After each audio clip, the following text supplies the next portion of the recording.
Good afternoon and welcome to this Raconteurs preview. It's me, Jason Holmes, and I'm going to be previewing and talking a little bit of crap.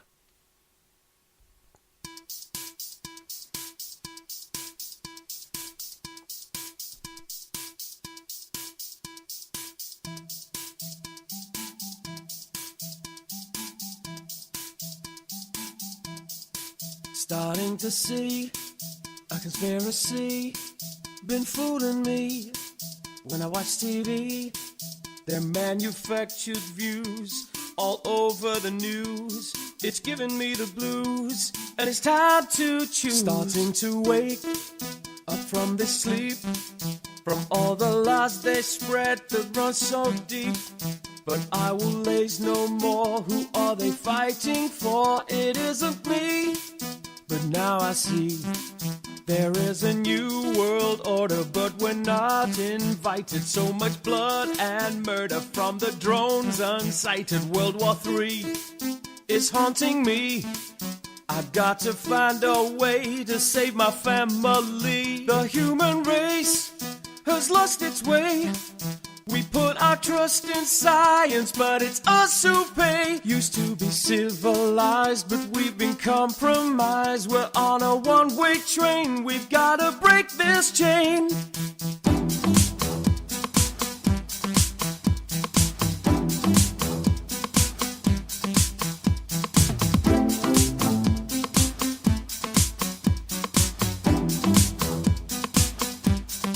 Starting to see that we should be free. The powers that be want a piece of me. Should I do what they say or tell them go away? What is the price for freedom? 'Cause it should reign free. The time has come to raise the bar. There'll be nowhere to hide if there's a third world war. So let your voice be heard and let your heart decide to stand and fight for freedom while you've still got time. Wake up, wake up. Wake up, wake up.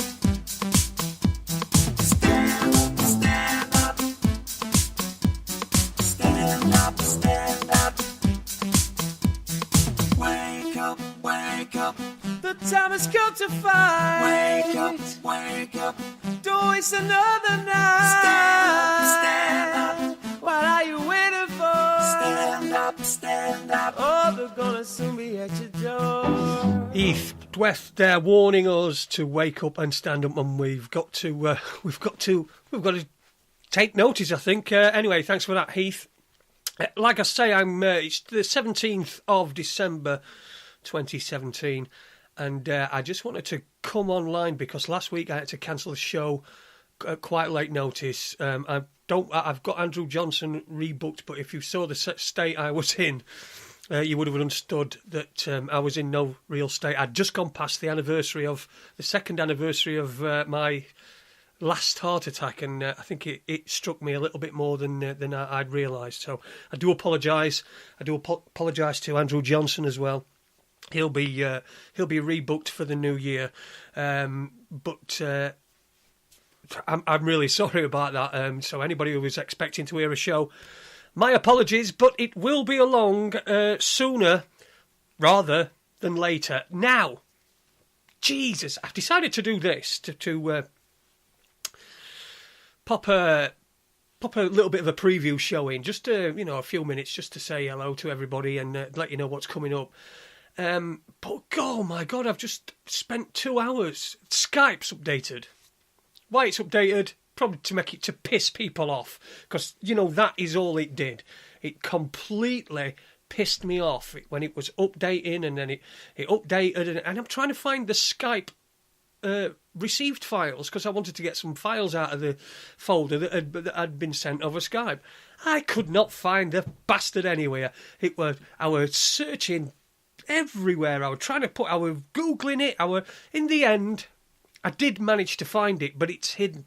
So if you've got a new Skype, if you've updated your Skype and you want to just find out, just do a search for something that might be in there, or it took me ages. It really, really, really pissed me off. Really pissed me off. But then again, that's what's happening these days. A lot of things are pissing me off. Yeah, so next week we've got a show on Monday. I'm going to tell you about that afterwards. There's just a couple of things that I wanted to go through. On a personal note, I've deleted the Facebook app off my telephone. Now, I'll tell you for why I've done this. Well, there's the obvious security issues and things like that, and Facebook knowing where you are all the time. So the phone's the one thing that you carry around. So I've deleted it off the Facebook, and I'll tell you what pushed me to do that. On Friday, I takes my phone out of my pocket, and it's got one of them little red notification things on the Facebook app. And so what that does is that makes you click on that app there, and there was a notification. No word of a lie. There was a notification that was from, I think it was some sort of group, but it had been posted on Tuesday. And why was I getting a notification from it from Friday? I'll tell you why. Shall I?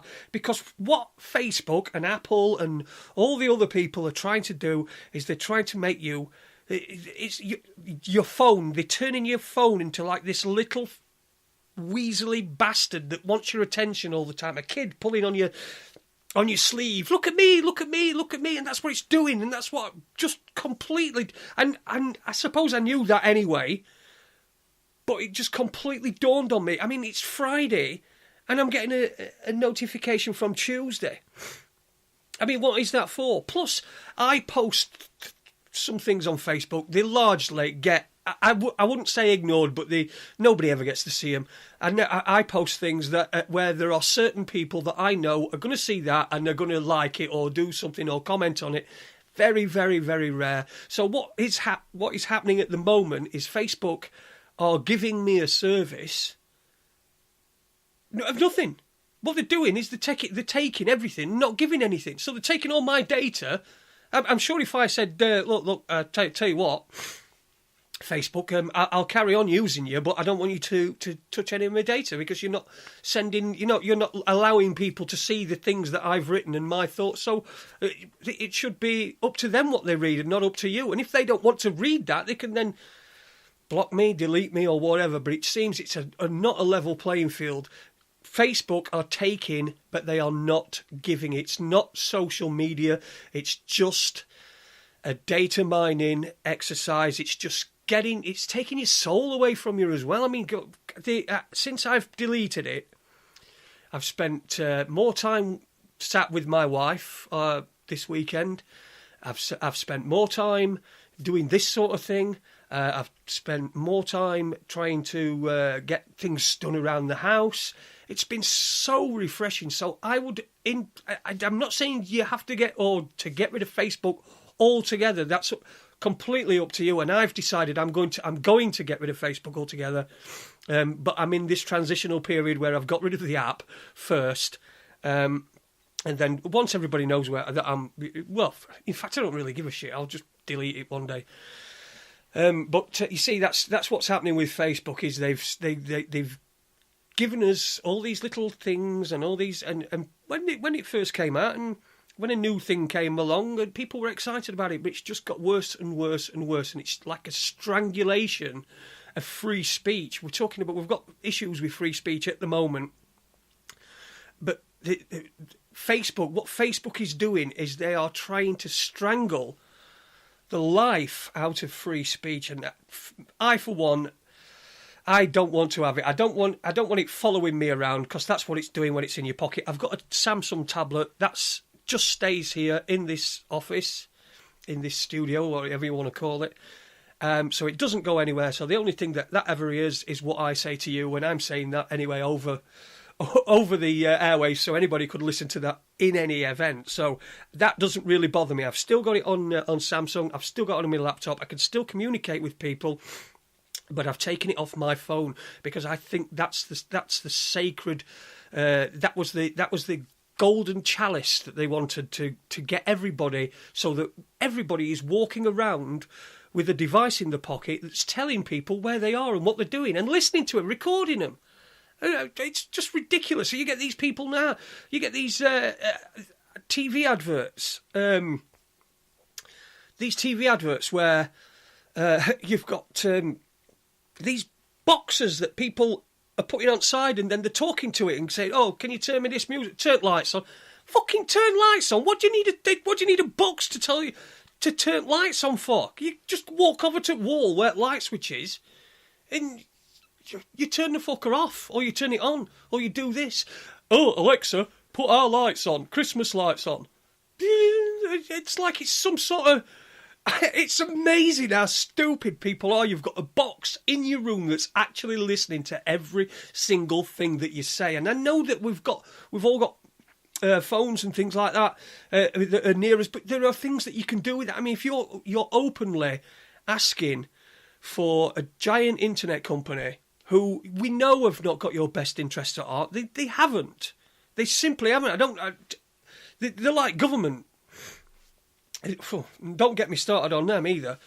But yeah, so anyway, I've deleted my Facebook app, and it won't be coming back on my phone. I'm trying to cut down. I'm trying to make it so that it's more and more difficult for people to see where I am and what I'm doing. And it's not so much that I've got anything to hide, because, you know, everybody's entitled to some privacy. You know, if somebody says if you've got nothing to hide, what you're worried about, then, well, I'm assuming you've not got curtains up in your house, because you've got nothing to hide, so you've got nothing to worry about, have you?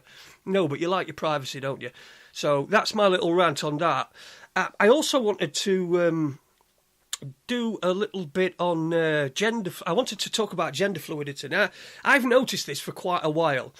And there's a lot. If you look at particularly these Hungry House adverts that I notice, because my wife watches TV. I sometimes watch TV, football on TV and things. You know, you've got to have a life, haven't you? But I did notice there's an advertisement, Hungry House. I think it's for online takeaways. Now, in this, they have people eating takeaways naturally and talking about it.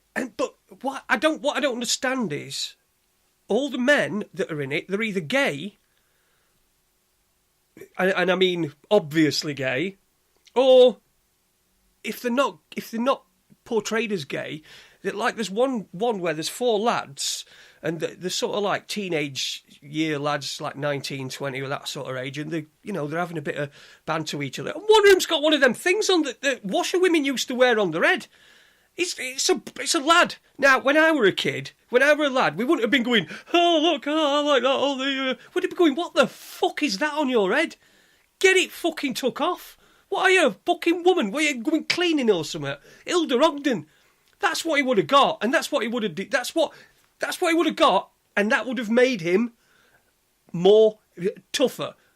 Not like these days. God, blimey, you say something to one of these teenagers, 20-year-olds, and they've got they'll just shut you down, shut you out. I've got my daughter at the moment.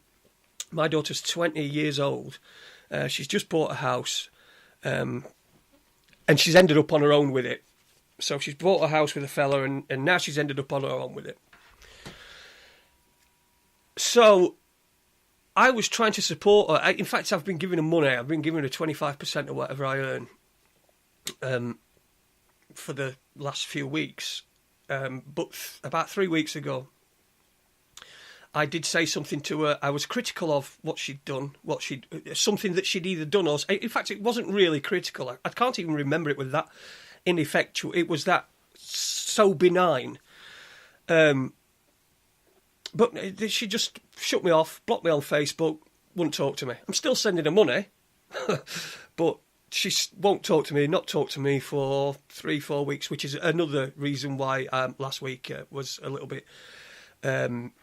I was a little bit dishevelled and not really on for it. But you see, this is what they do. This is what they're taught to do. It's this run away, hide culture, tell someone culture. You know, I understand why the kids are falling for it. I just don't understand why there isn't more of an outcry from parents and people that are looking after kids. But then again, I suppose when you get to sort of my age, I'm 47. When you get to my age,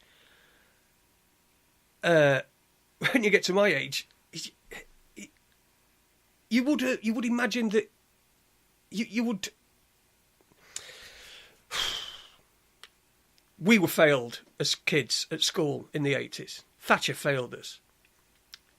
The result of that failure is that now we've had two. This is the second generation of people who are completely, I wouldn't say thick or uninformed, I'd just say self-centred and narcissistic, because creativity's been taken over by narcissism to a certain extent. Well, it has to most extents anyway, hasn't it? You don't get people now who are famous because they're creative. Not very many anyway. You get people that are famous because they're narcissists, and they've had that in their mind, and that's what they wanted to do. You see, I can't understand. This has never happened in my day. I remember I grew up in a mining village, and me and my mucker Heath, who you heard from at the beginning of this preview, which seems to be taking a bit longer than I anticipated, but we organised a strike. The entire school came out. Me and Heath organised a strike. At dinner time one day, the entire school came out. The children, everybody, the pupils were all, and I mean every single one of them. And I know kids love an excuse to have a day off school, but we were striking because we were sick as education being fractured because of the amount of strikes that were going on with the teachers at that time. So we organised this strike. 1,500 of us. We got hauled over the coals when we were done. We got suspended and all this sort of thing. We were classed as I think probably these days we'd be classed as terrorists. But there's no. But the kids these days, you can't say. It's they're either feral or the pussies. That's the two. There's no in between, nothing in between. I'm perhaps doing a bit of a disservice to some, because I do know there are good kids out there, and there are kids that listen to shows like this and are interested in information that we present and that sort of thing. So I'm probably doing a bit of a disservice, but it's just something that I've just noticed. Also, what I wanted to do was I meant to do this last time, but I wanted to pay homage, tribute to Cheggers. Keith Chegwin, who sadly farted, I think sometime last week.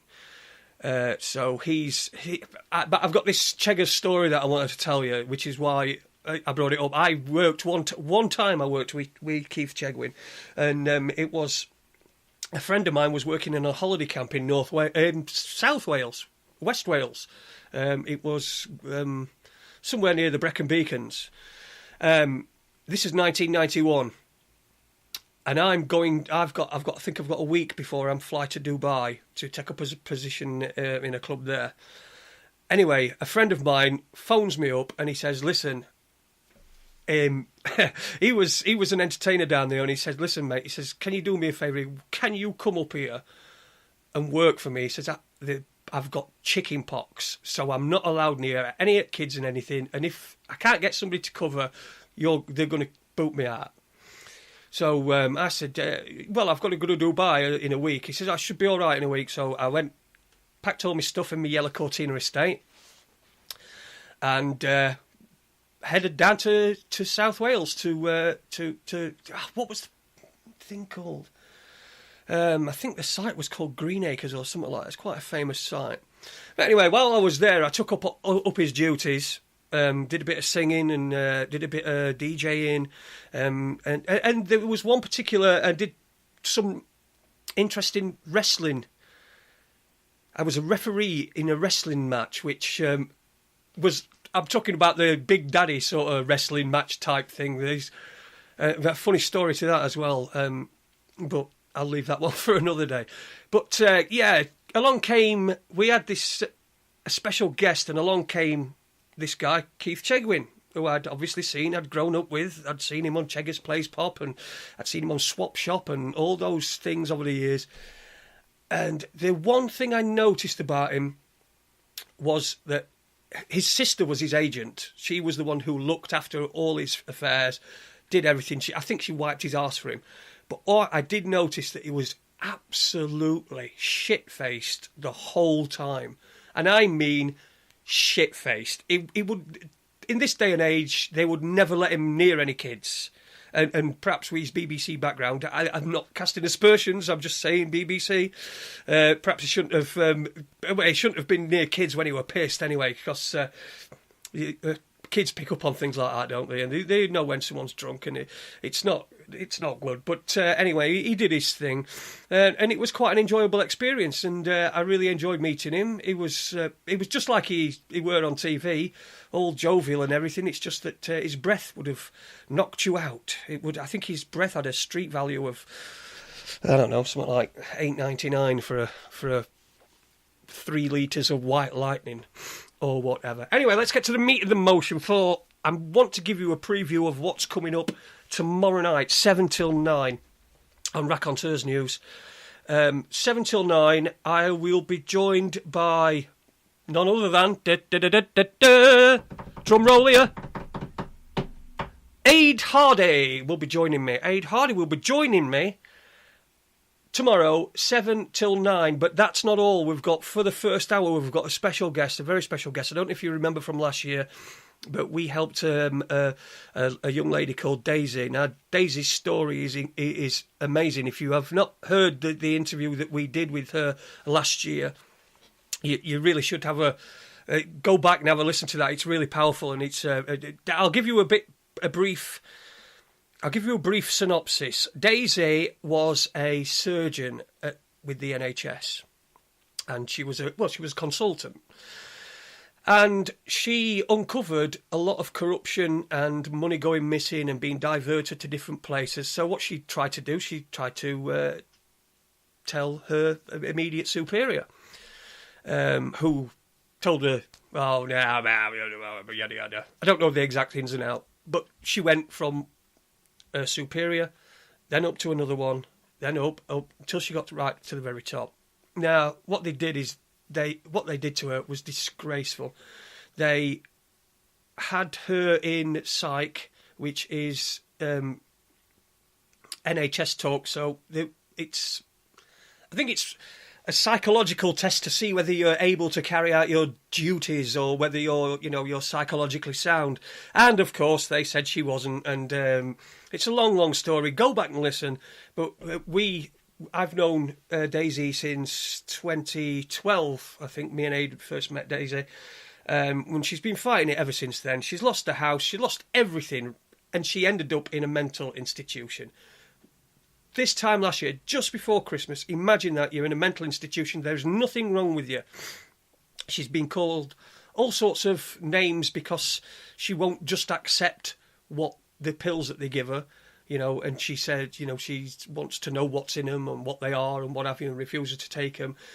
Anyway, it's a long story. Eventually, we got her out with, it was a team effort. Me, AD, her brother. We ended up getting her out before Christmas, and we're going to find out what she's been up to in the last year, because I've not had much contact. I know AD has.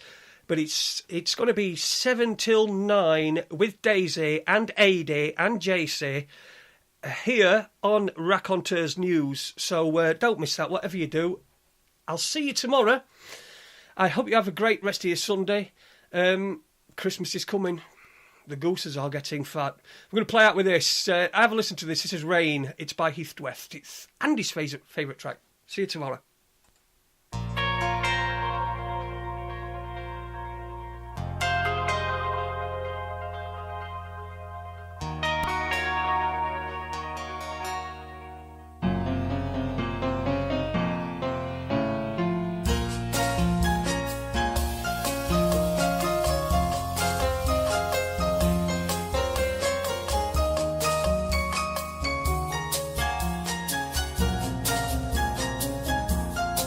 I see clearly now as the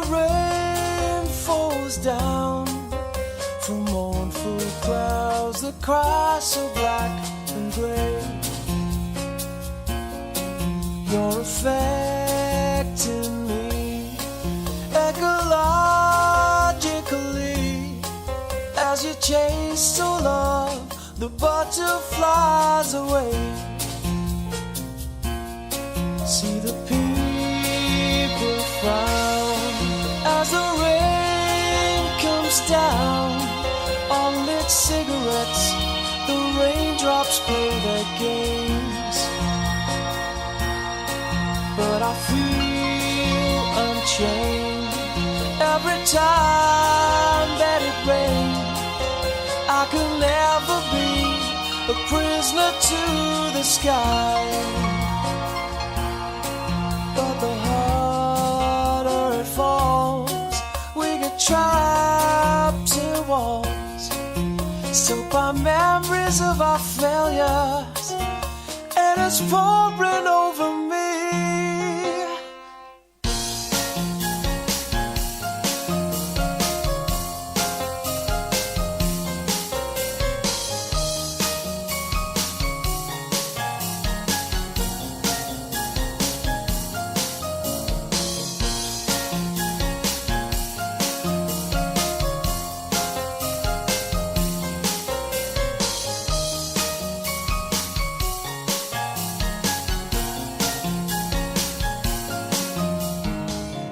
Looking at you, shivering me, standing here rearranging my dreams. I don't know what fate has in mind for me no more. Rain will fall, I go blind, think I'm losing my mind. The rain kicks you and you're down until you drown.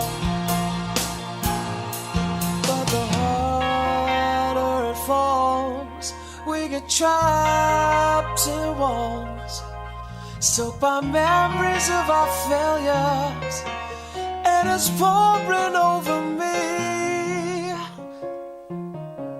I keep falling, falling over me. I can see there's a rainbow shining, showing me the way. I go blind, time has left me so far behind. Now I wonder if I'll ever see the blue sky shining, my heart's crying. As the rain